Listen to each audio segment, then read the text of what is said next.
Hello weavers, welcome to our channel. నేను చరణ్ పరిమి.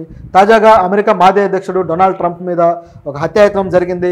ఒక దుండగుడు కాల్పులు చేశాడు. అయితే లక్కీగా ఆయన తప్పించుకోగలిగారు, తను రక్షించుకోగలిగారు. అయితే ఈ కాల్పులు ఎందుకు జరిగాయి ఏంటి అనేది ఒకసారి గమనించాలి మనం. నిజానికి డొనాల్డ్ ట్రంప్ అమెరికా మాజీ అధ్యక్షుడిగా వివాదాస్పదమైన వ్యాఖ్యలు చేసిన వ్యక్తి. అలాగే ఈ వీసాల విషయంలో కావచ్చు, భారతీయులు ఏషియన్స్ అమెరికా వెళ్ళి అక్కడ జాబులు వెతుక్కునే విషయంలో కావచ్చు, నేను వీళ్ళని కట్టడి చేస్తాను, అమెరికాకి మొదటి ప్రాధాన్యత ఇస్తాను అని చెప్పిన వ్యక్తి.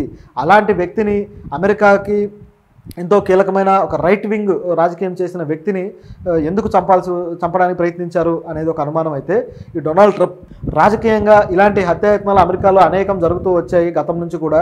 సో అలా జరిగిన వాటిలో కొంతమంది గ్రేట్ టవరింగ్ పర్సనాలిటీస్ అయిన కొంతమంది లీడర్స్ కూడా చనిపోయారు. సో వాళ్ళు ముఖ్యంగా అబ్రహాం లింకన్, మనకు తెలిసిందే. ఆయన 1865లో అబ్రహాం లింకన్ చనిపోయారు. సో దానికి కూడా కారణం ఇప్పుడు ఆయన చంపిన వ్యక్తి ఒక తెల్లజాతీయుడు. అబ్రహాం లింకన్ కూడా తెల్లజాతీయుడే, ఆయన చంపిన వ్యక్తి కూడా తెల్లజాతీయుడు. సో ఆయన ఎందుకు చంపాడు అనే దానికి మనకు చరిత్ర పుస్తకాల్లో చూసుకుంటే ఆయన ఈ నల్లజాతీయుల స్లేవ్స్ ఏదైతే బానిసత్వం ఉందో దానికి వ్యతిరేకంగా ఆయన ఎంతో పోరాడి దాన్ని ఎలాగైనా రద్దు చేయాలని చెప్పి పట్టుబట్టి రద్దు చేశాడు అబ్రహాం లింకన్. సో అది చాలామంది తెల్లజాతీయులకు నచ్చలేదు. తెల్లజాతి జాత్యహంకారం అంటాం కదా. సో ప్రస్తుతం కూడా అమెరికాలో అది ఉంది. చాలామంది దానివల్ల భారతీయులు కూడా ఇబ్బంది పడుతూ ఉంటారు, ఏషియన్స్ ఇబ్బంది పడుతూ ఉంటారు, చైనీయులు కావచ్చు, వీళ్ళంతా కూడా. ఇక బ్లాక్స్ అయితే చాలా దారుణంగా ట్రీట్ చేయబడుతూ ఉంటారు.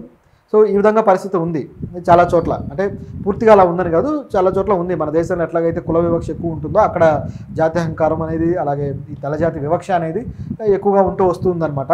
సో ఈ విధంగా ఈ కారణంతో అబ్రహాం లింకన్ చనిపోయాడు. ఆ తర్వాత వచ్చేస్తే జాన్ ఎఫ్ కెనడీ, ఆయన మీద కూడా హత్యాయత్నం జరిగి ఆయన చనిపోయాడు.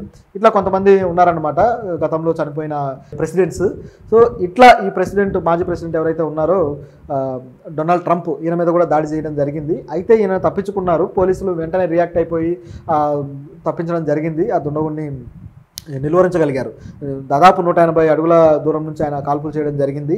అది కూడా షార్ప్ షూటర్ అనే అతను అర్థమైపోతుంది. ఎందుకంటే డైరెక్ట్గా తలకి గురిపెట్టి షూట్ చేశాడనమాట. ఇలాంటిది ఇంత షార్ప్గా షూట్ చేయగలిగే కెపాసిటీ కేవలం షార్ప్ షూటర్స్కే ఉంటుంది. అయితే ఈ షూట్ చేసిన వ్యక్తి కూడా తెల్లజాతీయుడే. అదే ఇక్కడ ట్విస్ట్ అనమాట. సో తెల్లజాతీయుడు ఎందుకు చంపాలనుకున్నాడు? నిజానికి ట్రంప్ భావజాలం గమనిస్తే ఆయన పూర్తిగా తెల్లజాతికి సపోర్ట్ చేసే వ్యక్తి. ఆయన నేటివ్ మీన్స్ ఇప్పుడు ప్రస్తుతం అమెరికా నేషనల్ ఏదైతే స్టాండ్ ఉందో, సో ఆ నేషనల్ స్టాండ్ తీసుకున్న వ్యక్తి అనమాట.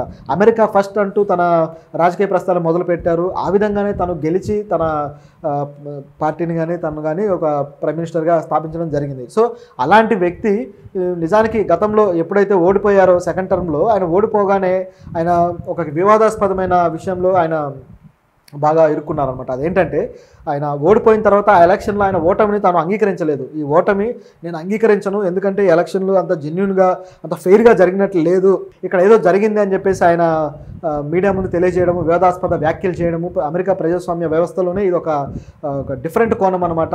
ఇది ఒక వెరైటీగా అనిపించింది అందరికీ కూడా. ఇదేంటి ఈయన ఇలా మాట్లాడారని. ఎందుకంటే గతంలో ఎంతోమంది ప్రైమ్ మినిస్టర్లు ఓడిపోయినా సరే వాళ్ళు దాన్ని అంగీకరిస్తారు. వాళ్ళు మెచ్యూర్డ్గా ఆలోచించి దాన్ని అంగీకరించి ఓటమిని ప్రజల నిర్ణయాన్ని గౌరవిస్తారనమాట. కానీ ఈయన రివర్స్లో మాట్లాడడం అనేది అందరికీ షాక్ గురి చేసింది. దాంతోపాటు తన అనుయాయులు ఎవరైతే ఉన్నారో, తన అనుచరులు, తన పార్టీ మద్దతుదారులు, వీళ్ళందరినీ కూడా రెచ్చగొట్టాడు.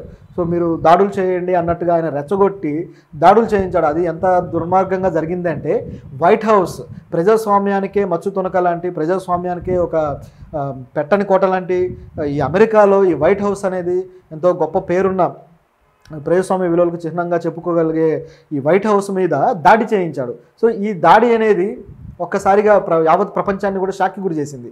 ట్రంప్ ఇలా చేశాడేంటి అని చెప్పేసి అమెరికాలో వైట్ హౌస్ మీద దాడి జరిగి వైట్ హౌస్ మీద పెద్ద బీభత్సం చేసేసారనమాట. ఆయన అనుయాయులు వచ్చేసి మొత్తం అక్కడ ఉన్న కార్లను ధ్వంసం చేయడం కావచ్చు, చాలా పెద్ద బీభత్సం జరిగిందనమాట. సో ఇంత బీభత్సం చేయడాన్ని బట్టి చూస్తే దీని వెనకున్న ట్రంప్ ఆయన ఆలోచన విధానము, ఆయన ఆలోచన తీరు అనేది మనం ఒకసారి అర్థం చేసుకోవాలి. సో ఆయన ఎంత టెరిఫిక్గా, ఎంత దూరమైన వెళ్ళడానికి వెనుకాడడు అనేది ఇక్కడ కనిపిస్తూ ఉంది.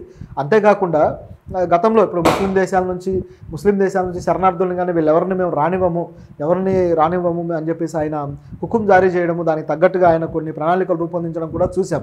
అయితే దాని మీద ఎంతో వ్యతిరేకత కూడా వచ్చింది, సరైంది కాదు అని చెప్పేసి. సో ఇవన్నీ కూడా ట్రంప్ చేస్తూ వచ్చిన వ్యతిరేక కార్యకలాపాలు. వీటిల్లో ఏది ఆయనకు వ్యతిరేకంగా అయిందో తెలియదు మరి. ఎందుకంటే ఇప్పుడు ఒక 10 మంది వ్యక్తులకి ఇబ్బంది కలిగించే పని చేసినప్పుడు, ప్రజాస్వామ్యానికి నష్టం చేసినప్పుడు దానివల్ల నష్టపోయిన వాళ్ళు రియాక్ట్ అయ్యే ఛాన్స్ కూడా ఉంది. సో ఆ విధంగా ఏమన్నా రియాక్ట్ అయ్యారా?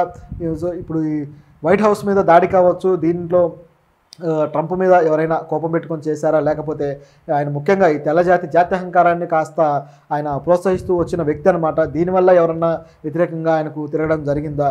సో ఇలాంటి ప్రశ్నలు చాలా వస్తున్నాయి అనమాట ఈయన దాడిని బట్టి చూస్తే. ఎందుకంటే కాల్చిన వ్యక్తి కూడా డైరెక్ట్గా లేపేయడానికే ప్లాన్ చేశాడు, కేవలం బెదిరించడానికి కూడా కాదు. లక్కీగా ఆయన తప్పించుకోవడంతో ఆయన చెవికి తగిలి ఆ బ్లడ్ అనేది కొద్దిగా స్ప్లిట్ అయింది. సో ఆ చెవికి తగలడం చిన్న గాయం మాత్రమే అయింది, లేకపోతే చాలా ప్రాణానికి ప్రమాదం. ఎందుకంటే షార్ప్ షూటర్లు అంత చాకచక్యంగా కాలుస్తారనమాట.